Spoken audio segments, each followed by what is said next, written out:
स्कंद पुराण संक्षिप्त सारांश। स्कंद पुराण हिंदू धर्म के 18 महापुराणों में से एक है और सबसे बड़ा पुराण माना जाता है। इसमें लगभग 81,000 श्लोक हैं और यह विभिन्न खंडों में विभाजित है। यह पुराण मुख्य रूप से भगवान शिव और उनके पुत्र कार्तिकेय स्कंद की महिमा का वर्णन करता है। इसमें धर्म, भक्ति, तीर्थ यात्रा और धार्मिक अनुष्ठानों का विस्तार से वर्णन किया गया है। स्कंद पुराण का विभाजन। स्कंद पुराण को 7 मुख्य खंडों में विभाजित किया गया है। महेश्वर खंड, वैष्णव खंड, ब्रह्म खंड, काशी खंड, अवंती खंड, नागर खंड, प्रभास खंड। एक महेश्वर खंड। महेश्वर खंड भगवान शिव को समर्पित है और उनके विभिन्न रूपों, लीलाओं और महिमा का वर्णन करता है। इसमें स्कंद, कार्तिकेय के जन्म की कथा महत्वपूर्ण है। तारकासुर नामक असुर के अत्याचार से देवताओं को बचाने के लिए भगवान शिव और पार्वती के पुत्र के रूप में स्कंद का जन्म हुआ। 2 वैष्णव खंड। वैष्णव खंड भगवान विष्णु की महिमा का वर्णन करता है। इसमें विष्णु के विभिन्न अवतारों की कथाएं शामिल हैं, जिनमें राम और कृष्ण की कहानियां भी हैं। यह खंड विष्णु के महत्व और उनकी पूजा के नियमों का विस्तार से वर्णन करता है। 3 ब्रह्म खंड। ब्रह्म खंड सृष्टि के रचयिता ब्रह्मा को समर्पित है। इसमें सृष्टि की उत्पत्ति, समय के चक्र और ब्रह्मा की भूमिका का वर्णन किया गया है।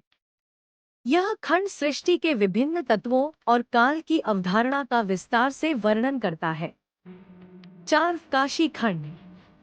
काशी खंड भगवान शिव द्वारा स्थापित काशी, वाराणसी की महिमा का वर्णन करता है। इसे मोक्षदायिनी नगरी माना गया है, जहां मृत्यु के बाद जीव को मोक्ष की प्राप्ति होती है। इस खंड में गंगा नदी की पवित्रता, उसकी महिमा और उसमें स्नान करने के महत्व का वर्णन किया गया है। 5 अवंती खंड। अवंती खंड उज्जैन, अवंती की महिमा का वर्णन करता है और वहां के महाकालेश्वर ज्योतिर्लिंग की कथा सुनाता है। यह खंड राजा विक्रमादित्य की कथा भी प्रस्तुत करता है, जो उज्जैन के प्रसिद्ध शासक माने जाते हैं। 6 नागर खंड। नागर खंड में विभिन्न नगरों और तीर्थ स्थलों की कथाएं हैं, जो धार्मिक दृष्टि से महत्वपूर्ण मानी जाती हैं। इसमें इन नगरों की स्थापना, उनके मंदिरों और वहां पूजित देवी देवताओं का वर्णन है। यह खंड तीर्थ यात्रा और उसके महत्व पर प्रकाश डालता है। 7 प्रभास खंड। प्रभास खंड प्रभास क्षेत्र, सोमनाथ की महिमा का वर्णन करता है। यहाँ के सोमनाथ ज्योतिर्लिंग की कथा महत्वपूर्ण है। इसमें चंद्रदेव की कथा भी सुनाई गई है, जो अपनी तपस्या के कारण श्राप से मुक्त होते हैं और शिव की आराधना करते हैं। प्रमुख कथाएं और शिक्षाएं। 1 धर्म और भक्ति। स्कंद पुराण में धर्म और भक्ति का विशेष महत्व है। इसमें बताया गया है कि भगवान शिव, विष्णु और स्कंद की भक्ति से मनुष्य को सभी पापों से मुक्ति मिलती है और मोक्ष की प्राप्ति होती है। 2 तीर्थ यात्रा। इस पुराण में तीर्थ यात्रा का विशेष महत्व है। इसमें विभिन्न तीर्थ स्थलों का वर्णन है और उनकी यात्रा से प्राप्त होने वाले पुण्य का विस्तार से वर्णन किया गया है।